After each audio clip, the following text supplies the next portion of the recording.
ನಿಜವಾಗ್ಲೂ ಮೊನ್ನೆ ನಡೆದಂತ ಚುನಾವಣೆಯಲ್ಲಿ ಪ್ರತಿಯೊಂದು ಜಿಲ್ಲಾ ಪಂಚಾಯತ್ಗೆ ಪ್ರತಿಯೊಂದು ಊರಿಗೆ ಹೋಗುವಂತ ಒಂದು ಪ್ರಾಮಾಣಿಕ ಪ್ರಯತ್ನ ಗೋಕಾಕ್ ಹಾಗೂ ಅರ್ಬಾವಿ ಕ್ಷೇತ್ರದಲ್ಲಿ ಆಗಿರ್ಬೋದು, ನಮ್ಮ ತಾಯಿಯವರಾಗಿರ್ಬೋದು, ನಮ್ಮೆಲ್ಲರ ಮಾರ್ಗದರ್ಶನದಲ್ಲಿ ನಾವು ಮಾಡಿದ್ವಿ.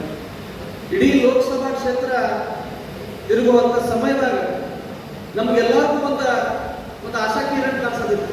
ನಾನು ಹೇಳ್ತೀನಿ ನಿಮ್ಮ ಜೊತೆ ನಮ್ಮೆಲ್ಲರಿಗೂ ಏನಂತ ಈ ಬಾರಿ 100% ನಾವು ಕಾಂಗ್ರೆಸ್ ಪಕ್ಷಕ್ಕೆ ನಾವು ಲೋಕಸಭಾ ಚುನಾವಣೆ ನಾವು ಗೆದ್ದೇ ಗೆಲ್ತೀವಿ ಅಂತ ಹೇಳಿ ನಮಗೆ ಮನಸ್ಸಿನಾಗ ಪ್ರತಿ ಕಡೆ ಹೋದಲ್ಲಿ ಸಾಕಷ್ಟು ಜನ ಸೇರೋರು, ಪ್ರತಿಯೊಂದು ಕಡೆ ಹೋದಲ್ಲಿ ಹುಡುಗರಾಗಿರ್ಬೋದು, ವಯಸ್ಸಾದವರಾಗಿರ್ಬೋದು, ಹೆಣ್ಮಕ್ಳಾಗಿರ್ಬೋದು. ಇಲ್ರಿ ಬೆಳಗಾವಿ ಹುಡುಗ ಈ ಸತ ನಿಂತಾರು ಲಕ್ಷ್ಮೀ ಹೆಬ್ಬಾಳ್ಕರ್ ಒಂದು ಒಳ್ಳೆ ಕೆಲಸ ಮಾಡಕತ್ತರು, ಗ್ರಾಮೀಣ ಕ್ಷೇತ್ರವನ್ನು ಬಹಳಷ್ಟು ಅಭಿವೃದ್ಧಿ ಮಾಡಕತ್ತರು, ಗೃಹಲಕ್ಷ್ಮಿ ಯೋಜನೆ ಹೆಣ್ಮಕ್ಳಿಗೆ ಕೊಡಕತ್ತರು, ಸರ್ಕಾರದ 5 ಗ್ಯಾರಂಟಿ ಇವತ್ತು ಮನೆ ಬಾಗಿಲಿಗೆ ಮುಟ್ಟಾಕತ್ತವು. ನಮ್ಮ ಉಸ್ತುವಾರಿ ಸಚಿವರಾದಂಥ ಸತೀಶ್ ಜಾರಕಿಹೊಳಿ ಅವರು PWD ಸಾಕಷ್ಟು ಫಂಡ್ ಕೊಡಕತ್ತರು. ಇಷ್ಟೇ ನಾವು ಕಾಂಗ್ರೆಸ್ ಪಕ್ಷಕ್ಕೆ ನಾವು ಬೆಳಗಾವಿ ಲೋಕಸಭಾ ನಾವು ಗೆದ್ದಿರ್ತೀವಿ ಅಂತ ಹೇಳಿ ನಮ್ಮೆಲ್ಲರೂ ಮನಸ್ಸಿನಾಗಿದೆ. ಬಹಳಷ್ಟು ನಾಯಕರು ಕೂಡ ಆ ಮನಸ್ಸಿನಾಗ ನೋಡಿದ್ರಿ, ನಿಮ್ಮ ಬೂತ್ನಾಗ ಆಗಿರ್ಬೋದು, ನಿಮ್ಮ ಊರಾಗ ಆಗಿರ್ಬೋದು. ಆದ್ರೆ ನಾವು ಎಷ್ಟು ದುಡಿದ್ರು ಕೂಡ ಈ ಸತಿ ನಮಗದ ಫಲ ಸಿಗಲಿಲ್ಲ. ನಾವು ಚುನಾವಣೆ ಒಳಗೆ ಸುತ್ತಿರ್ಬೋದು, ಆದ್ರೆ 6 ಲಕ್ಷ ಮಂದಿ ಮನಸ್ಸಿನಾಗ ಇವತ್ತು ನಾವು ಗೆದ್ದಿದ್ದೇವೆ. 6 ಲಕ್ಷ ಜನ ಇವತ್ತು ನಮ್ಮ ಕಾಂಗ್ರೆಸ್ ಪಕ್ಷಕ್ಕೆ ನಮ್ಮೆಲ್ಲರ ನಾಯಕತ್ವಕ್ಕೆ ನಿಮ್ಮೆಲ್ಲರ ಆಶೀರ್ವಾದದಂತ ನನಗೆ ಇವತ್ತು ಮತ ಹಾಕಿದ್ರೆ ಇವತ್ತು ನಾವು ಹಿಂದೆ ತಿರುಗಿ ನೋಡಬಾರ್ದು ಒಂದು ಪರಿಸ್ಥಿತಿ ಐತೆ.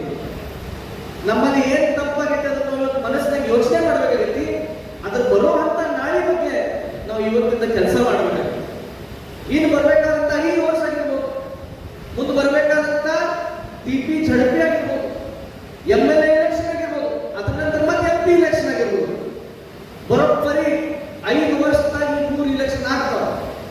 ಈ 5 ವರ್ಷದಾಗ ಪ್ರತಿಯೊಂದು ದಿನ ನಾವು ಗೆಲ್ಲಬೇಕಾದಂತ ಇವತ್ತು ಪರಿಸ್ಥಿತಿ. ಪ್ರತಿಯೊಂದು ದಿನ ಕೂಡ ನಮ್ಮ ಚುನಾವಣೆ ಅಂತ ನಾವು ತಿಳ್ಕೊಳ್ಳೋದು. ನನಗಂತೂ ನೀವೆಲ್ಲರೂ ಬಹಳ ದೊಡ್ಡ ಆಶೀರ್ವಾದ ಮಾಡಿದ್ರಿ. ಅದು ನಿಮಗೆಲ್ಲರಿಗೂ ಒಂದು ಮಾತನ್ನ ಕೊಡ್ಲಿಕ್ಕೆ ಬಯಸ್ತೇನೆ. ನಾ ಲಕ್ಷ್ಮೀ ಹೆಬ್ಬಾಳ್ಕರ್ ಮಗ, ಹಿಂದೆ ನೋಡುವಂತ ಪ್ರಶ್ನೆನೇ ಇಲ್ಲ. ನಮ್ಮ ತಾಯಿಯವರು 2 ಚುನಾವಣೆ ಸೋತು ಕೂಡ ಮನೆಯೊಳಗೆ ಕೂತ್ಕೊಳ್ಳಿಲ್ಲ, ಎಲ್ಲಿ ಸೋತಿದ್ರು ಅಲ್ಲೇ ಗೆದ್ದು ತೋರಿಸಿದ್ರು. ನನಗೆ ಬರೇ ನೀವು ಒಂದು ಫೋನ್ ಮಾಡಿ ನನಗೆ ಕರೆಸ್ಕೊಳ್ಳೋದು ಅಷ್ಟೇ ಒಂದು ತಡ. ಅರ್ಬಾವಿ ಆಗಿರ್ಬೋದು, ಗೋಕಾಕ್ ಆಗಿರ್ಬೋದು, ರಾಮದುರ್ಗ ಆಗಿರ್ಬೋದು, ಸವದತ್ತಿ ಆಗಿರ್ಬೋದು, ಬೈಲೊಂಗಲ್ ಆಗಿರ್ಬೋದು, ಪ್ರತಿಯೊಂದು ಕ್ಷೇತ್ರದಾಗ ಯಾವಾಗ ನಮ್ಮ ಕಾರ್ಯಕರ್ತರ ಸಂಕಷ್ಟದಲ್ಲಿರ್ತಾರೋ, ಯಾವಾಗ ನಮ್ಮ ಜನ ಸರ್ವಸಾಮಾನ್ಯ ಜನ ಸಂಕಷ್ಟದಲ್ಲಿರ್ತಾರೋ, ಯಾರಿಗೇನ ಕುಂದು ಕೊರತೆ ಇರ್ಬೋದು, ಹಬ್ಬ ಆಗಿರ್ಬೋದು, ಹುಣ್ಣಿಮೆಗಿರ್ಬೋದು, ಯಾರ ಮನೆ ಮದುವೆ ಆಗಿರ್ಬೋದು, ಪ್ರತಿಯೊಂದಕ್ಕೂ ಕೂಡ ನಿಮ್ಮ ಮನೆಯಾಗ ನಾ ಇರ್ತೇನೆ ಅಂತ ಹೇಳಿ ಇವತ್ತೊಂದು ಮಾತನಾಡಿ ನಾ ಪ್ರತಿಯೊಂದು ಕ್ಷೇತ್ರದಾಗ ಅಡ್ಡಾಡಿದ್ದೆ. ಅದು ಎಲ್ಲಕ್ಕಿಂತ ಜಾಸ್ತಿ ಉತ್ಸಾಹ ಯಾರಲ್ಲಿತ್ತಂದ್ರೆ ನಮ್ಮ ಗೋಕಾಕ್ ಮತಕ್ಷೇತ್ರದ ಮತದಾರರಲ್ಲಿ. ನಾವು ವೋಟಿಂಗ್ ದಿನ ಕೂಡ ಅಶೋಕನ ಪೂಜೆ ಅವ್ರ ಜೊತೆ, ಮಾಂತೇಶನ ಜೊತೆ, ಸಿದ್ಲಿಂಗನ ಜೊತೆ, ಇವ್ರ ಜೊತೆ ಗೋಕಾಕ್ ಅಡ್ಡಾಡಿದ್ದೆ, ಅರಬಾವಿ ಅಡ್ಡಾಡಿದ್ದೆ. ಸಾಕಷ್ಟು ನಮ್ಮ ಲೀಡರ್ಸ್ ಬೂತ್ ಹತ್ತಕ್ಕೆ ನಿಂತ ಓಟ್ ಹಾಕ್ಸಾಕತ್ತಿದ್ರು. ಆದ್ರೆ ಎಲ್ಲೋ ಒಂದು ಕಡೆ ಏನೋ ಒಂದು ತಪ್ಪಾಗಿತ್ತು ಅಂತ ಹೇಳಿ ನಾವು ಇವತ್ತು ತಿಳ್ಕೊಳ್ಳೋದು. ಅದರ ಮುಂದಿನ ಚುನಾವಣೆದಾಗ ನಾವು ಅದನ್ನೆಲ್ಲ ತಪ್ಪನ್ನ ತಿದ್ದುಕೊಂಡು ನಾವು ಚುನಾವಣೆ ಮಾಡ್ತೀವಿ. ಈ ಚುನಾವಣೆದಾಗ ನೀವೆಲ್ಲರೂ ಕೂಡ ನನ್ನ ಸಂಬಂಧ ಶ್ರಮಿಸಿ ಬರುವಂತ TP ಝಡಪಿ ಇಲೆಕ್ಷನ್ದಾಗ ನಿಮ್ಮ ಸಂಬಂಧ ನಾನು ಶ್ರಮಿಸ್ತೀನಿ. ನನ್ನ ಕೆಲಸ ನೀವೆಲ್ಲರೂ ಕೂಡ ಪ್ರಯತ್ನ ಮಾಡಿದ್ರಿ.